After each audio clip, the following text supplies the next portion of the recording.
ಸ್ನೇಹಿತರೆ, ಅದೊಂದು ಲಿಂಗಾಯತ ಮಠ. ಅಲ್ಲೊಬ್ರು ಸ್ವಾಮೀಜಿ ಇದ್ರು. ಪ್ರವಚನ, ಧಾರ್ಮಿಕ ಕಾರ್ಯ ಎಲ್ಲವೂ ನಡೀತಾ ಇತ್ತು. ಆದ್ರೆ ಇದ್ದಕ್ಕಿದ್ದ ಹಾಗೆ ಅಲ್ಲೊಂದು ಕೋಲಾಹಲ ಸೃಷ್ಟಿಯಾಗಿದೆ. ಅಲ್ಲಿ ಕಾವಿ ತೊಟ್ಟು ಸ್ವಾಮೀಜಿಯ ರೂಪದಲ್ಲಿದ್ದ ವ್ಯಕ್ತಿ ಹಿಂದೂನೇ ಅಲ್ಲ, ಆತ ಮುಸ್ಲಿಂ ಅಂತ ಹೇಳಿ ಪೀಠಾಧಿಪತಿಯ ವಿರುದ್ಧವೇ ಅಲ್ಲಿನ ಜನರು ತಿರುಗಿ ಬಿಟ್ಟಿದ್ದಾರೆ. ಗ್ರಾಮಸ್ಥರು ಸಿಡಿದೆದ್ದ ಪರಿಣಾಮ ಸ್ವಾಮೀಜಿ ಮಠವನ್ನೇ ತೊರೆಯುವಂತಾಗಿದೆ. ಹಾಗಿದ್ರೆ ಏನಿದು ಘಟನೆ? ಇದು ಆಗಿದ್ದೆಲ್ಲಿ? ಅಲ್ಲಿದ್ದ ಸ್ವಾಮೀಜಿ ನಿಜಕ್ಕೂ ಮುಸ್ಲಿಂ ಆಗಿದ್ರ? ಇಷ್ಟು ದಿನ ಅಲ್ಲಿನ ಜನರಿಗೆ ಇದು ಗೊತ್ತೇ ಇರ್ಲಿಲ್ವಾ? ಈ ಎಲ್ಲದರ ಬಗ್ಗೆ ಈ ವಿಡಿಯೋದಲ್ಲಿ ಡೀಟೇಲ್ ಆಗಿ ಹೇಳ್ತೀವಿ. ವಿಡಿಯೋವನ್ನ ಎಲ್ಲೂ ಕೂಡ ಮಿಸ್ ಮಾಡದೆ ಕಡೆತನಕ ನೋಡಿ. ಹಾಗೇನೆ ನೀವಿನ್ನೂ ನಮ್ಮ ಮೈಂಡ್ ಲೆಡ್ಜರ್ ಇನ್ಫೋ ಯೂಟ್ಯೂಬ್ ಚಾನಲ್ಗೆ ಸಬ್ಸ್ಕ್ರೈಬ್ ಆಗಿಲ್ಲ ಅಂದ್ರೆ ಈ ಕೂಡಲೇ ಸಬ್ಸ್ಕ್ರೈಬ್ ಆಗೋದನ್ನ ಯಾವುದೇ ಕಾರಣಕ್ಕೂ ಮರಿಬೇಡಿ. ಸ್ನೇಹಿತರೆ, ಸದ್ಯ ವಿಚಿತ್ರ ಘಟನೆಯೊಂದಕ್ಕೆ ಸಾಕ್ಷಿಯಾಗಿರೋದು ಗುಂಡ್ಲುಪೇಟೆಯ ಚೌಡಹಳ್ಳಿಯ ಗುರುಮಲ್ಲೇಶ್ವರ ಮಠ. ಈ ಫೋಟೋದಲ್ಲಿರುವ ವ್ಯಕ್ತಿಯನ್ನ ಒಂದ್ಸಲ ಕರೆಕ್ಟ್ ಆಗಿ ನೋಡಿ. ಖಾವಿ ತೊಟ್ಟು ಪ್ರವಚನ ನೀಡ್ತಾ ಇರೋ ಇವರ ಹೆಸರು ಮೊಹಮ್ಮದ್ ನಿಸಾರ್. ಕನ್ಫ್ಯೂಸ್ ಆಗ್ಬೇಡಿ. ಏನ್ರಿ ಸ್ವಾಮೀಜಿ ಫೋಟೋ ತೋರಿಸಿ ಮುಸ್ಲಿಂ ಹೆಸರು ಹೇಳ್ತಿದ್ದೀವಿ ಅಂತ ಗೊಂದಲವೂ ಬೇಡ. ನಾವು ಹೇಳ್ತಾ ಇರೋದು, ನೀವು ಕೇಳ್ತಾ ಇರೋದು ಎಲ್ಲವೂ ನಿಜ. ಇವರ ಹೆಸರು ಮೊಹಮ್ಮದ್ ನಿಸಾರ್. ಮೊಹಮ್ಮದ್ ನಿಸಾರ್ ಮೂಲತಃ ಯಾದಗಿರಿ ಜಿಲ್ಲೆಯ ಶಹಾಪುರ ಮೂಲದವರು. ನಿಜಲಿಂಗ ಸ್ವಾಮಿ ಎಂಬ ಹೆಸರಿನಲ್ಲಿ ಗುಂಡ್ಲುಪೇಟೆ ತಾಲೂಕಿನ ಚೌಡಹಳ್ಳಿಯಲ್ಲಿ ಗುರುಮಲ್ಲೇಶ್ವರ ಶಾಖಾ ಮಠದಲ್ಲಿ ಪ್ರವಚನ, ಧಾರ್ಮಿಕ ಕಾರ್ಯದಲ್ಲಿ ತೊಡಗಿದ್ದ. ಆದರೆ ಈತ ಮೂಲತಃ ಮುಸ್ಲಿಮನಾಗಿದ್ದು ತನ್ನ ಧರ್ಮವನ್ನ ಮುಚ್ಚಿಟ್ಟು ಸುಳ್ಳು ಹೇಳಿ ಸ್ವಾಮೀಜಿಯಾಗಿದ್ದಾನೆ ಅನ್ನೋದು ಅಲ್ಲಿನ ಜನರ ಆರೋಪ. ಹಾಗಿದ್ರೆ ಈ ವಿಚಾರ ಈಗ ಅಲ್ಲಿನ ಜನರಿಗೆ ಗೊತ್ತಾಗಿದ್ದು ಹೇಗೆ ಅನ್ನೋದನ್ನ ನೋಡೋದಾದ್ರೆ, ನಿಜಲಿಂಗ ಸ್ವಾಮೀಜಿ ತಾವು ಮೂಲತಃ ಮುಸ್ಲಿಂ ಧರ್ಮದ ವ್ಯಕ್ತಿ ಎಂದು ಚೌಡಹಳ್ಳಿ ಗ್ರಾಮಸ್ಥರಿಗೆ ತಿಳಿಸಿರಲಿಲ್ಲ. ಆದ್ರೆ ಮಠದ ಭಕ್ತರೊಬ್ಬರಿಗೆ ತಮ್ಮ ಮೊಬೈಲ್ ನೀಡಿದ್ದಾಗ ಅಸಲಿ ಸತ್ಯ ಬಹಿರಂಗವಾಗಿದೆ. ಸ್ವಾಮೀಜಿ ಮೊಬೈಲ್ನಲ್ಲಿದ್ದ SSLC ಮಾರ್ಕ್ಸ್ ಕಾರ್ಡ್ ಹಾಗೂ ಆಧಾರ್ ಕಾರ್ಡ್ ಕಂಡು ಭಕ್ತ ಗಾಬರಿಕೊಂಡಿದ್ದ.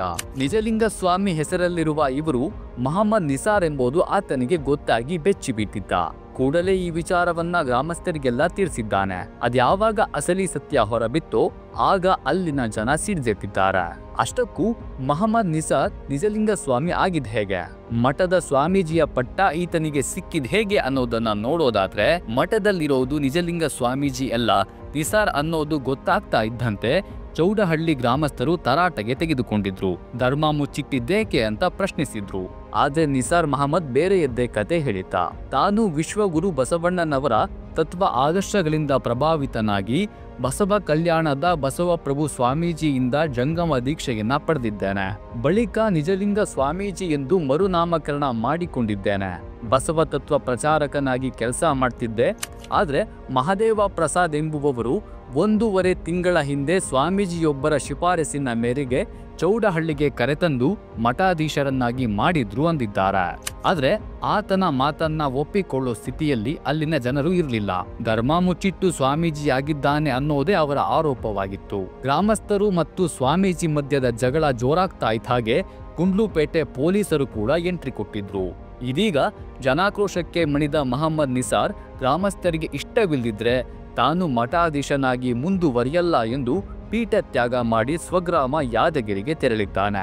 ಇನ್ನು ಈ ಬಗ್ಗೆ ಹರಿಹರ ಪಂಚಮಸಾಲಿ ಪೀಠದ ವಚನಾನಂದ ಸ್ವಾಮೀಜಿ ಪ್ರತಿಕ್ರಿಯಿಸಿದ್ದು, ಮೊಹಮ್ಮದ್ ನಿಸಾರ್ ಅಲಿಯಾಸ್ ನಿಜಲಿಂಗ ಸ್ವಾಮೀಜಿ ಅವರಿಗೆ ಎಲ್ಲ ರೀತಿಯ ಸಹಕಾರವನ್ನ ನೀಡ್ತಿದೆ. 22 ವರ್ಷದ ಒಬ್ಬ ಯುವಕ ಇಷ್ಟಲಿಂಗ ದೀಕ್ಷೆಯನ್ನ ಪಡೆದುಕೊಂಡು ನಿತ್ಯ ಶಿವಯೋಗ ಸಾಧನೆ ಮಾಡಿಕೊಂಡು ಕಾಯಕ ದಾಸೋಹ ಮಾಡಿಕೊಂಡು ಸನ್ಯಾಸತ್ವ ವಿರಕ್ತಾಶ್ರಮ ಸ್ವೀಕಾರ ಪಡೆದುಕೊಂಡು ಸ್ವಾಮೀಜಿ ಆದ್ರೆ ಅದಕ್ಕೆ ಸಂತೋಷ ಪಡಬೇಕು. ಇವ ನಮ್ಮವ ಎನ್ಬೇಕು ಎಂದಿದ್ದಾರೆ.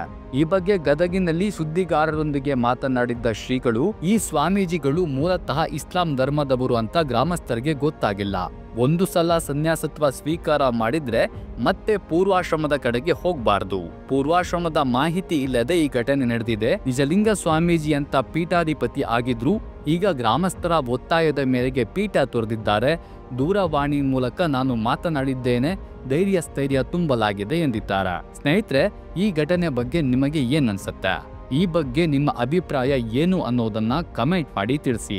ಈ ವಿಡಿಯೋ ಇಷ್ಟವಾಗಿದ್ರೆ ಲೈಕ್ ಮಾಡಿ, ಶೇರ್ ಮಾಡಿ. ಇಂತಹ ಇನ್ನಷ್ಟು ಇಂಟ್ರೆಸ್ಟಿಂಗ್ ಕಂಟೆಂಟ್ಗಳಿಗಾಗಿ ನಮ್ಮ ಮೈಂಡ್ ಲೆಡ್ಜರ್ ಇನ್ಫೋ ಯೂಟ್ಯೂಬ್ ಚಾನಲ್ಗೆ ಸಬ್ಸ್ಕ್ರೈಬ್ ಆಗೋದನ್ನ ಯಾವುದೇ ಕಾರಣಕ್ಕೂ ಮರಿಬೇಡಿ. ನಮಸ್ಕಾರ.